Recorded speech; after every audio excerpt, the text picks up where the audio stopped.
Hello and welcome to our first live panel for the Philadelphia Asian American Film Festival.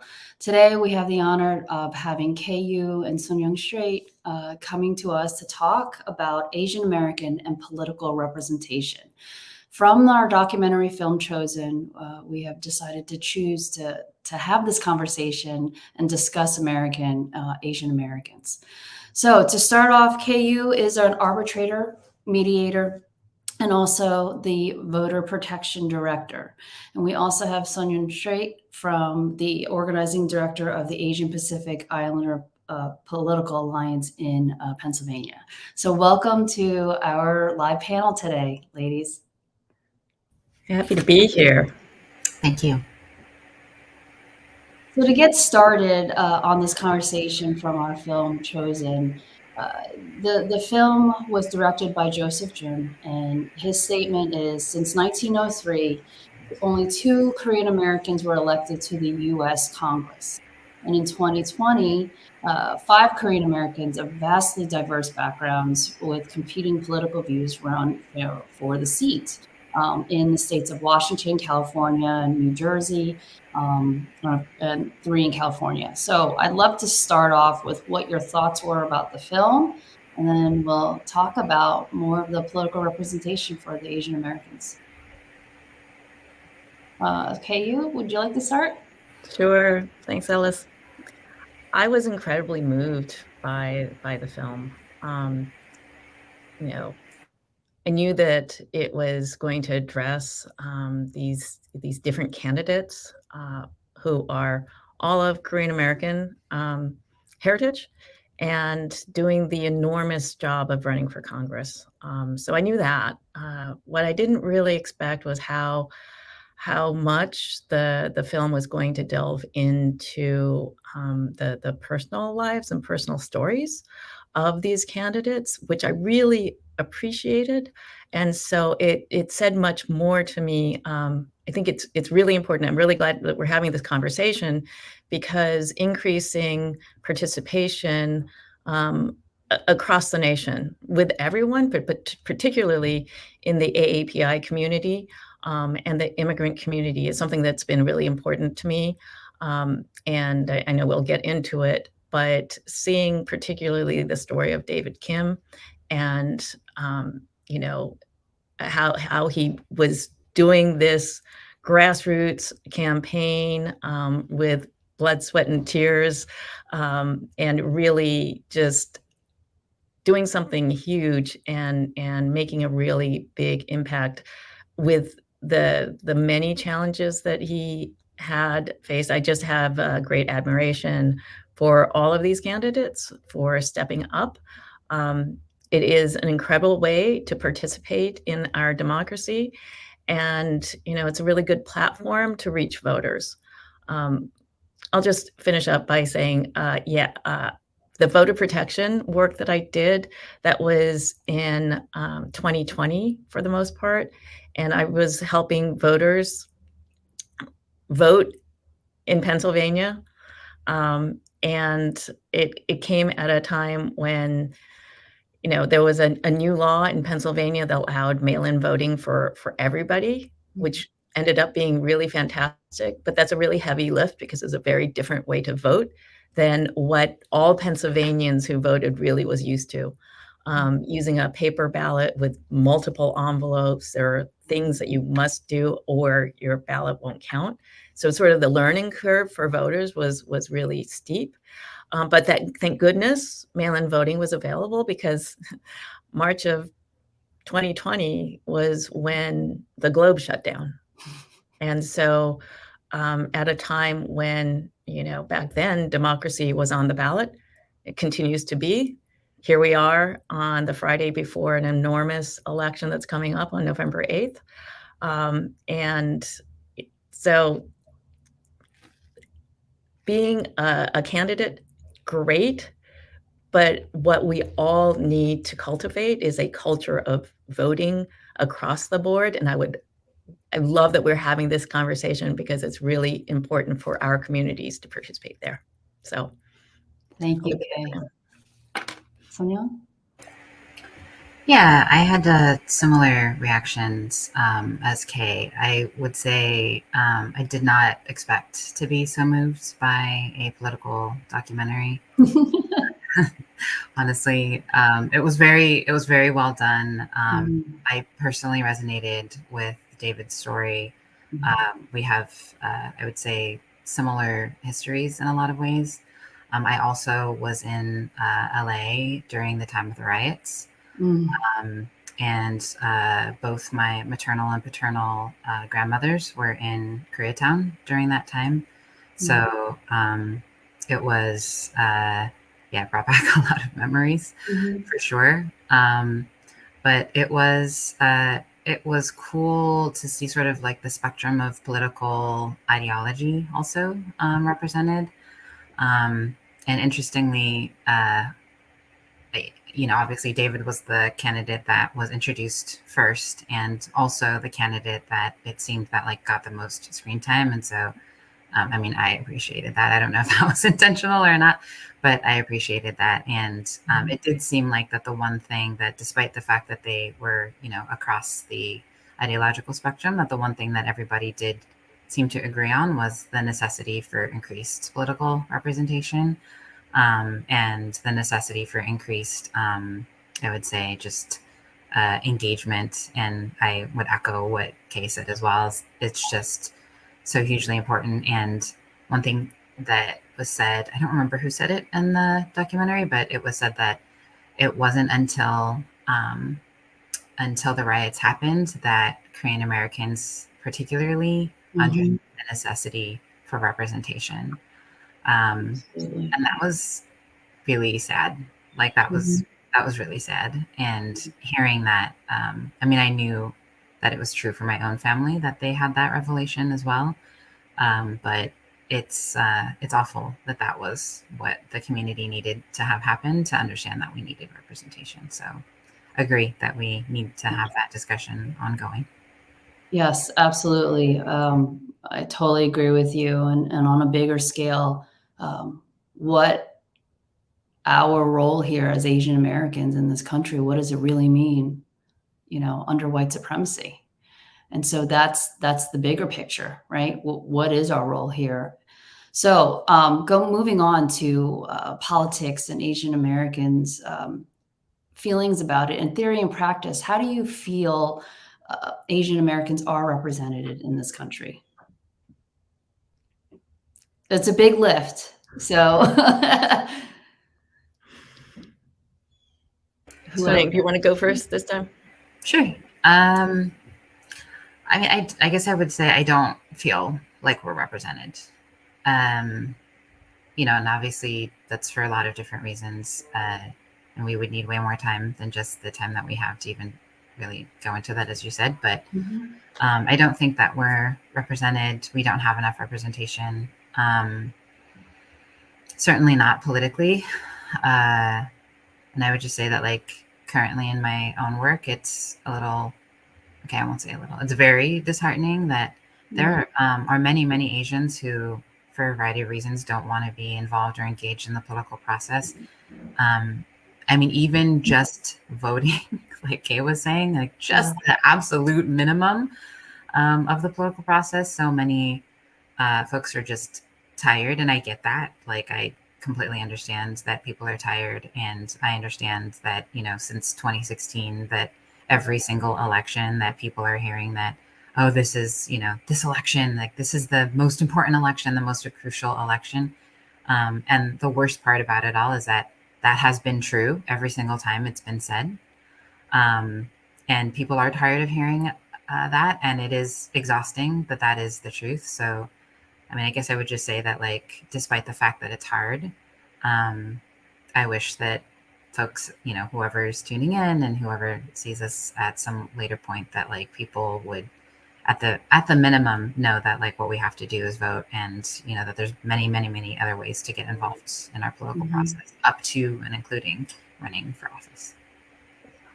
Absolutely. So we talk about at a minimum voting, which that's exactly right, but I cannot adequately describe how vitally important that minimum level participation is. So it's not to minimize that. Yes, that's what everyone should do, and then do more as you can. But how important it is to go and exercise your right to vote, I cannot emphasize that enough. Democracy is hard. Democracy is hard, and it's a never-ending prospect because it's not something that is handed to anyone. It's something that every person who is here in this country has a responsibility and a duty, as well as the privilege of participating in. It took me a really long time to get there because, I was born in Seoul, but I've been in the United States since I was like 3.5 years old. So, I am an American. But when I was about 10 years old, I found deportation notices for my entire family. So we were out of status for many, many, many years. And I was literally disenfranchised. And I was living the stereotype of a perpetual foreigner. And I think that caused me to have sort of a very distant sort of relationship with democracy that took me too long, frankly, to understand and to overcome. And now I am like literally the flip side of that. There is nothing more important than for every eligible voter to cast that ballot, because no one else is going to swoop in and make democracy happen for us. It is literally we, the people. So this is something that we have as a challenge in our community, the AAPI community, again, the immigrant community. But this is an issue that we have in the entire nation. In the entire nation, voter apathy is killing democracy. And we need to get over that because, again, no one's going to save us from ourselves. The thing that we have to do, and we call it, again, the baseline minimum, but that is the only answer. We have to vote for candidates who believe that free and fair elections have to be part of the entire package. It has to be part of who they are, and that's part of what they're going to stand for and fight for. If we have election deniers, people are going to put themselves into office and then dismantle the entire election process. We will have nothing left. So I didn't used to have a litmus test for political candidates, but I do now. And that litmus test is, do you believe and will you fight for free and fair elections? Straight up. If you don't pass that test, then you cannot earn my vote. And I'm really hoping that voters across the nation will look at that and know that we have to, first and foremost, save our democracy. And that means we have to turn out and we need to vote for the candidates who are going to uphold election results no matter the outcome. Okay, you discussed about voter right protection and also the equity that we're able to do mail-in votes. Can you talk a little bit more about that, just to our audience, of what that looks like now? I mean, it's 4 days out here, so it'd be good to talk about what that looks like, because I hear both of you saying that the issues is low voter turnout, but what does that mean? Why is that happening? So let me talk about voting, which is my favorite topic. I love talking about voting. I love to vote. I love everything about it. But if you're going to use a mail-in ballot, there's some things to really think about. First of all, you have to follow the instructions. Now, this can be challenging for a lot of different voters for different reasons, but in one way, it creates more access, but it's very like written instruction heavy. So, language access, that is a thing that we need to work. And then there are other folks with, who may have, sight impairment, where this makes it a more difficult process. But for a lot of voters, this is great because you can do it in advance of the 13 hours that we have in Pennsylvania on election day to vote. We have no form of early voting in the way that in advance of election day, there are other states that allow voters to come in and go to a voting machine and press the buttons, do all that. We don't have that. You can use your mail-in ballot to cast a ballot early, but remember to use the secrecy envelope. The secrecy envelope is the envelope that just says ballot on it and nothing else. If you don't use that and put that inside of the return envelope, it will not count. So if you make that mistake, it's an easy mistake to make. I've made it myself in prior years, but you have to use it or it won't count. The other thing is that we just had a Supreme Court decision saying that if you don't date your ballot, it won't count. Now, that's something that, again, breaks my heart because it's easy to make a mistake. If you put the wrong date now, it won't count. There were some other rules, but now you have to put the right date on it. So just make sure that you're following all of the instructions. Signature, super important. That's the way they verify your identity. They look to make sure that that's your signature on file. And so you have to sign the ballot again. If you don't sign it, forget to sign it, it won't count. So just the other thing that I want to have everybody keep in mind is that in Pennsylvania, the processing of mail-in ballots can't start until 7 a.m. on election day.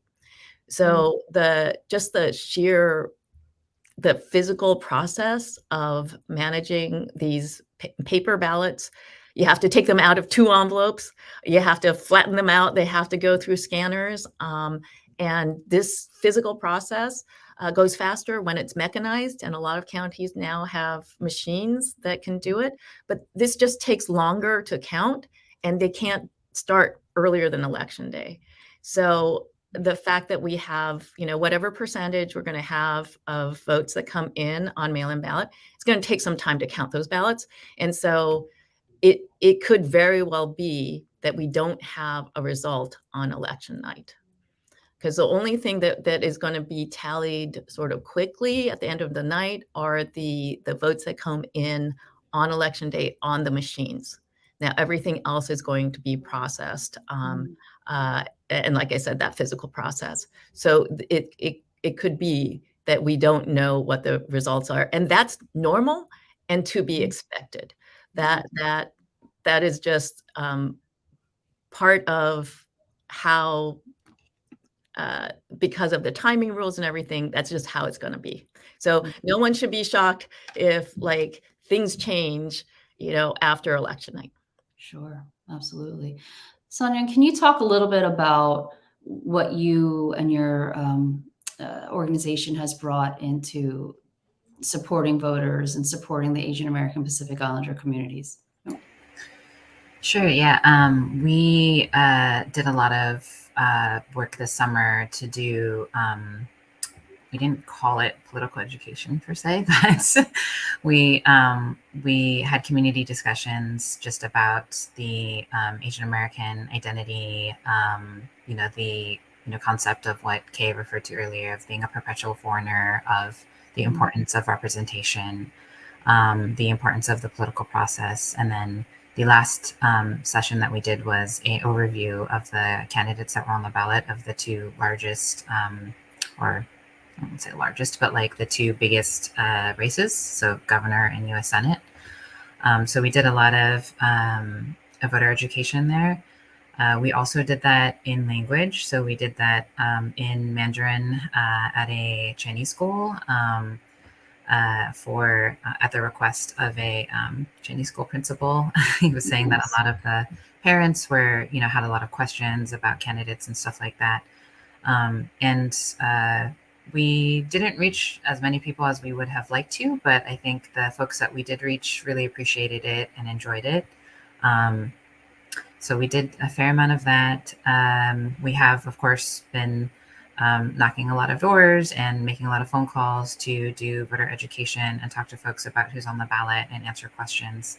We also have currently, it's operating right now, a voter hotline. So in 15 different languages, if people have questions about anything related to voting, they can ask any question related to voting. And especially if they have language access issues, they can just call the number and get help.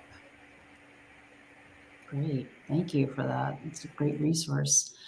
So going on, talking more about the Asian American demographic, right, in context of politics in this country, do you feel like Asians are separated, or are we being moved towards the Caucasian grouping, shall we say, that identity? And I bring this up because, you know, Supreme Court recently is now reviewing the case of Harvard and UNC's using race as part of their for them to bring in more diverse students. And so now, you know, especially at Harvard, that case is being very carefully watched because of the demographics of the Asian American communities at Harvard, or Asians in general being represented and being identified under Caucasian. Who would like to talk? So I'll jump in and say something. I think it does not help our community that we are labeled low turnout voters and then are sort of ignored by, can be ignored by the parties, can be ignored by candidates. But let me tell you that most elections these days are decided on the margins. So a very small number of votes can determine the outcome of an election. And so we can become a voting bloc that makes a difference. We have enough folks in our communities that if we vote, we can make the difference between a candidate winning and losing. And so that is something for us to keep in mind as we reach voters, to really encourage them to exercise their franchise. You know, super important. And I'll just bring up my own candidate experience. Before the 2020 presidential election, I ran for Common Pleas. That is a judge position in Philadelphia. And so that was an incredible, experience. I'm just so overwhelmed and grateful for everyone who donated time, resources, their expertise for this campaign. And I made specific efforts to reach out in language to different voters, give opportunities for people to work and be paid by the campaign in the field. And it gave me just this incredible opportunity to engage voters. And I was truly, truly grateful for that. So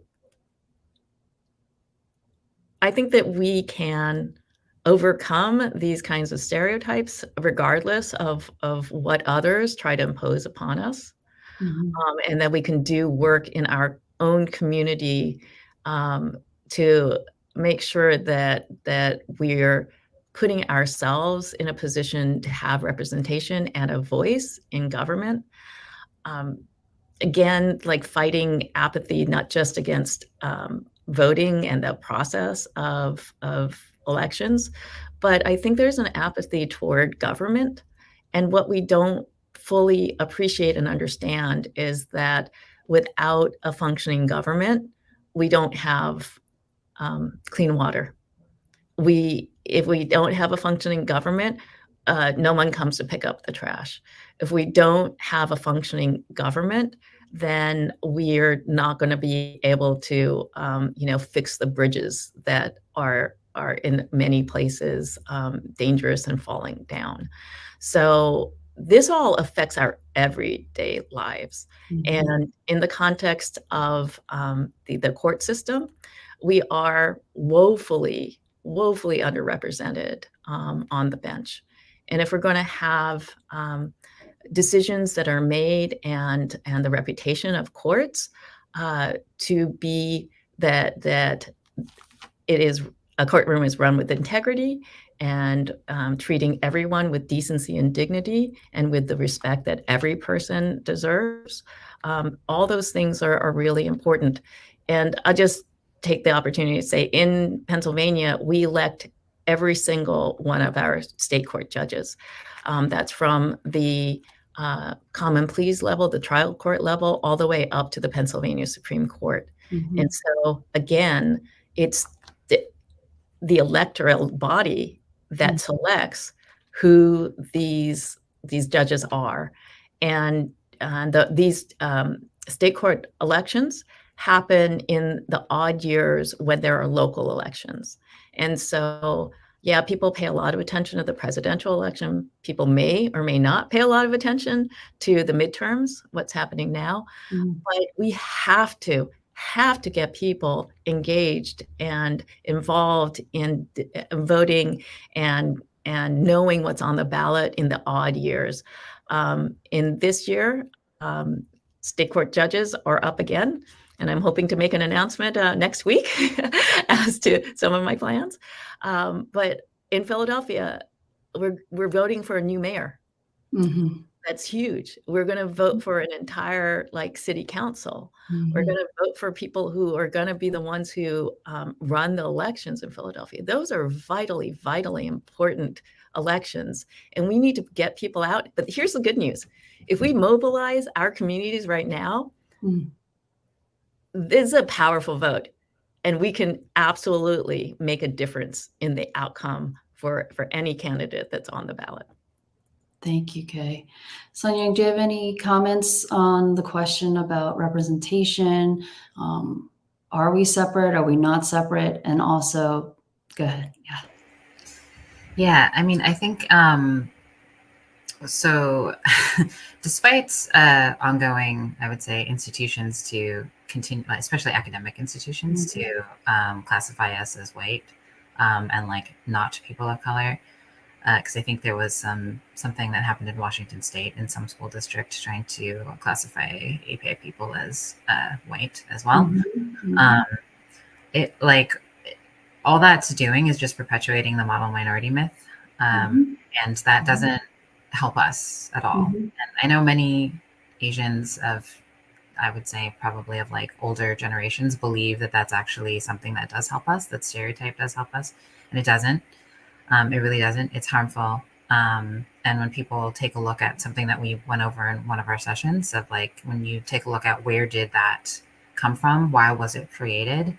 It came out of the, post World War II Japanese internment camps to sort of say oh, hey, actually, these folks aren't so bad after all. I mean, this was perpetuated by an institution that put Japanese people in internment camps, and then we're oh, just kidding, actually they're good people. So it just, all it does is sort of drive a wedge between us and other people of color when we actually are people of color as well, and just kind of puts us into this weird sort of third category of we're not white, we're not really seen as other people of color, so then what are we? And then that sort of disenfranchises us from everyone. And is really harmful. And I would just say that I had a really great conversation with a Chinese elder last week who's one of our volunteers, and on the matter of representation, and kind of blew my mind because he said, he's in his mid-60s, and he said, Asian parents have to stop trying to force their kids to be only doctors and lawyers, because the thing is we will never be seen as Americans if other Americans only ever see us in doctors' offices and courtrooms. Sorry, Kay. But he was some of us, we have to be dancers, we have to be singers, we have to be, we have to, play sports, we have to be where Americans see people, right? Like we have to be out here, and that's the only way that we're going to be seen as Americans, if we are in all of these other places where other people who are seen as Americans are. And we, like, of course, yes, we should be doctors and lawyers too, but like we should also be all of these other things that other people are as well. Mm-hmm. That's the only way that we're going to have real representation. And I thought that was so brilliant, and so profound. So, yeah. Thank you. So, as we move forward here, do we have questions from the audience that's out there, Arzang? Doesn't look like it. Okay, just making sure. All right. So as far as the film goes and Chosen and the 5 different representations, which ones to you, besides David being the prominent character, did you feel more aligned to as far as your ideas, like the struggles that they had during their whole candidacy, plus their family life? David, particularly the religion, right? Christianity, his staunch, strict pastor father, admonishing and supporting at the same time, just seeing both of those elements.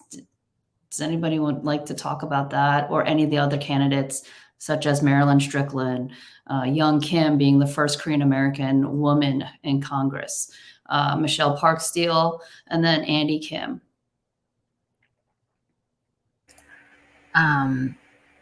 I just jump in real fast. I liked, I thought it was really cool because nobody else really talked about this, but maybe because Andy Kim was already a sitting elected.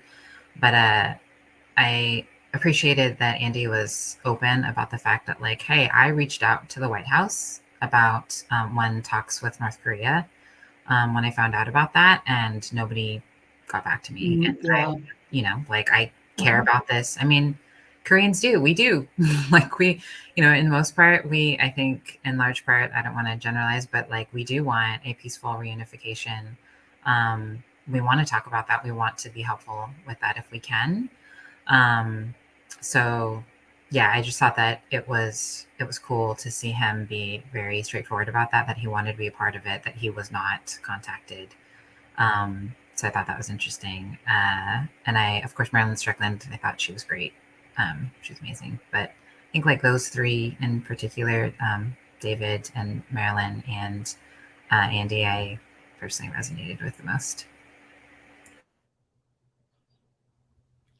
Yeah, just to say a little bit more about Andy Kim. I was actually a few days ago on a Zoom with him as he was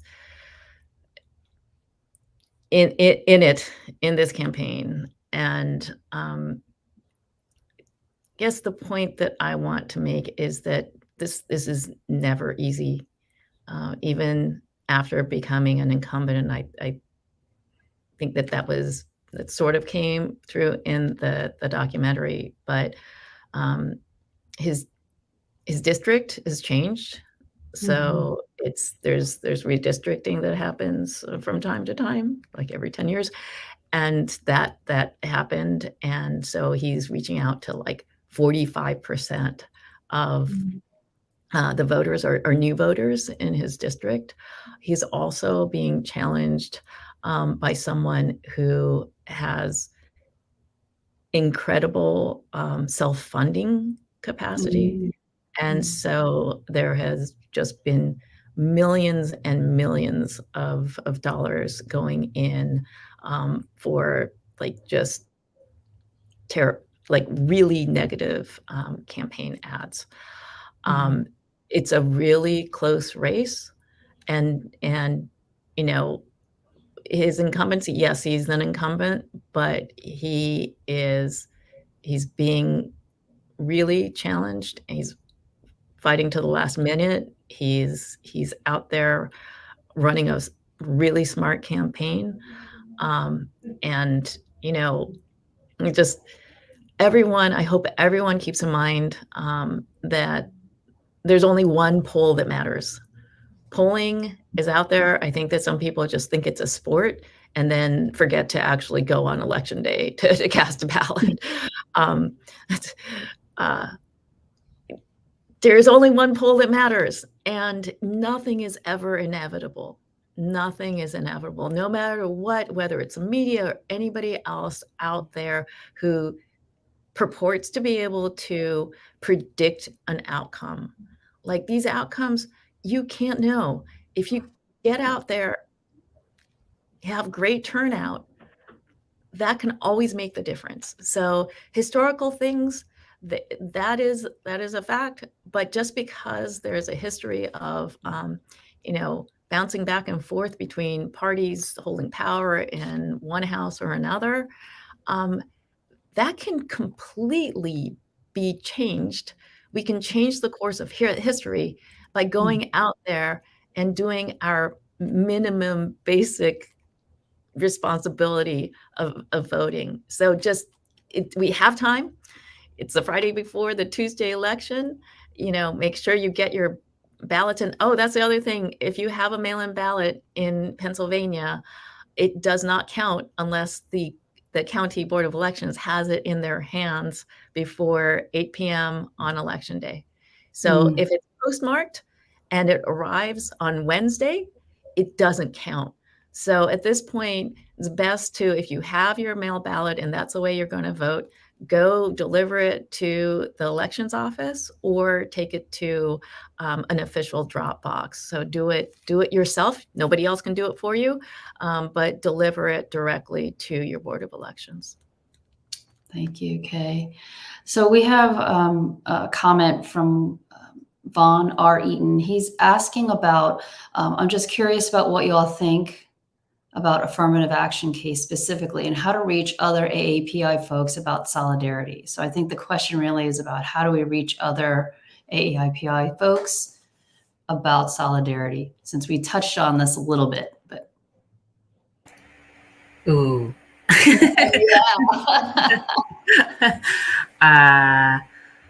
Well, I would just say hi, Vaughn. And I think this is really hard. I'm Gen X, and I would just say, like, in my work with APIPA, I've talked to so many different nationalities and ethnicities in the diaspora, and it is very interesting and really shocking, sort of just how insular we all are, and still all of us retain like a very sort of tribal mentality. And even I would say, in the Korean community here, because I'm not natively from Philly, I'm from the West Coast, like the Korean community here has been a little lukewarm, which, made me a little sad, but I get it, and it's really rough. I think like what still sort of is with that, like we all sort of carry with us, is sort of like our sort of intra-community violence, unfortunately, like that history. And so like the generational trauma that we also all carry, intra-community discrimination. And so I will say, despite all of that, I do have a lot of hope for our my generation and moving forward, because like the team that I work with, for example, like I have an Indian woman, a Pakistani non-binary person, a Chinese woman, a Vietnamese woman, and I'm Korean. And so for me, and we all like have a great relationship. And so I think like there is, we all have an understanding, I think like pretty good understanding of each other's cultures and religions and how they all interact. And I think that there is hope there, I would say. It's going to take a lot of conversation and curiosity, as I think it would with everybody. Agreed. Building solidarity takes a lot of work, but it's it's like anything. It's built upon relationships, and in my view, caring for each other. And so I've always found that coming together to do substantive work in an area of something that is a core value to folks is a great way of bonding and creating really positive relationships. So doing it around political activity is what we need. We absolutely need it. And we need to have the long view. This is not one election at a time. This is a relationship that we need to create community-wide, recognizing that for us to make this a livable world for all of us, we need to have participation in government, and that requires participation with candidates and in the political process. And there's a lot to get over, because I think that but my personal journey involved me spending some period of my life thinking, I don't like politics, and therefore I'm not going to engage. And that is to our detriment, because we have to realize that everything is political with a small p. Everything. In the same way that everything in life is a negotiation. Even with yourself, I used to say if you have more than two people together, then everything's about a negotiation. And then I was corrected, because often you negotiate with yourself too. So it's always that, but it's about making those relationships and those bonds around things that we care about, so that we invest. And then we have to break free and let go of the culture of entitlement. We need to make the world better, not just for ourselves, but for our future and for the next generations to come. We can't just leave this world in the difficulties that we have. Just think about the climate. It used to be very, very, just very dark, but there's hope. There is hope here. The technology has changed. We have the ability to electrify everything and then have sustainable, sources for producing that electricity. And that is affordable. So the economics have come to a place where it makes sense. We just need to get together and invest ourselves in that work, so that we care about each other and work for the greater good. Thank you. Sonia, do you have a comment? Yep. Yes, I just want to say very quickly to piggyback off of Kay that, and also to kind of address what Regina said in the comments, that agree that people coming together around taking action on something that's important to them is certainly a way to bring folks together.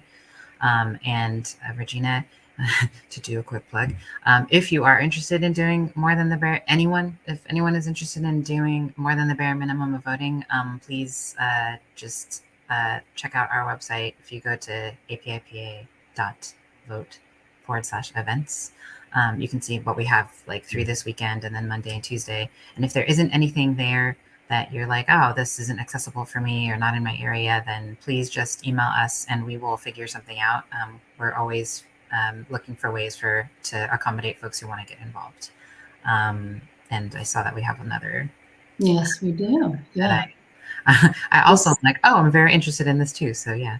Yeah, this is a good question. It says, what advice do you have on how to approach an open and healthy conversation between family or friends who have differing political views and not take their opinions personally?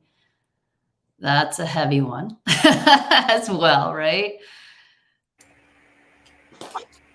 Yeah, I would if I sorry, Kate. Yeah, I actually taught a class at like not a class, like a workshop at Temple on this, and I have done a few workshops on this. I would just say that like the best thing to remember, because I think that generationally there's always a struggle. Like younger generations struggle to speak to like their parents or their grandparents about these kinds of things. So uh, the best advice that I can give you is it's not a debate, and that you're not trying to win. Because if your goal is like we're in high school debate and I'm trying to win, that is it's just gonna be that like you're just arguing and arguing and arguing, because the goal shouldn't be that you're trying to get them to see change their mind or like get them to come around to your point of view. The goal is really to just plant a seed.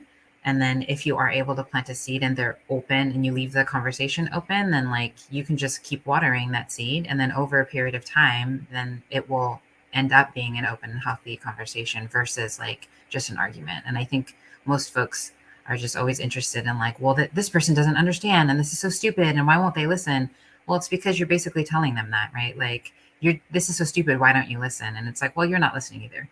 So, you can't really expect the other person to do that if you're not doing that. So, and it makes sense. And also like you get extra heated when it's family, and like people who are close to you. And so it's really hard. So I would just say that for what it's worth. That is incredible. That is so smart what you just said, Sonia. It's everything that's good in life can be like, it takes work. It's not easy. It can be hard. It's everything that Sonia said, and just having an open heart and going in with humility and with courage. It can be, I think, too much. We also have this past of just avoiding it. We don't have that luxury anymore. We can't just be quiet about this. But I don't think that there's anything better to be said than what Sonia said in terms of the approach, but also just to do it, and to do it with love, and just keep doing it, remembering that there's a foundation of goodwill and foster that. Yeah, everyone should take Sung Young's workshop. Yeah, actually, one of the things I'd like to end on this note, just to bring it full circle, it seems in our Asian American communities that there's a lack of education. There's also a lack of accessibility and equity to be able to vote in this country and to have representation. And so those are three big areas that we could just start working on a daily basis to keep representation here in this country, as well as just educating, not just our own multitude community, right? We have many communities to touch upon that's important. And so thank you for both of you for the great work that you're doing to create this space for Asian Americans, but also to continue the education, because that is very key into, a lot of people don't know, and we need to get that message out there. So this has been, thank you. So I just thought of one way that folks can help, particularly thinking about language access being a really large barrier for so many in our communities. If you have language skills and are proficient and can help be an interpreter or translate materials, I mean, that's a very specific skill set that actually very few people have. But if you could be an interpreter, I know that in Philadelphia, there was a need for Chinese interpreters, for example. So if you have that language capacity and you're looking for ways to make an incredible difference to individual voters, on November 8th, contact the Philadelphia City Commissioner's Office and volunteer to go to a polling place to provide interpretation services. Those kinds of things can really make the difference between a voter being able to cast a ballot and not being able to cast a ballot.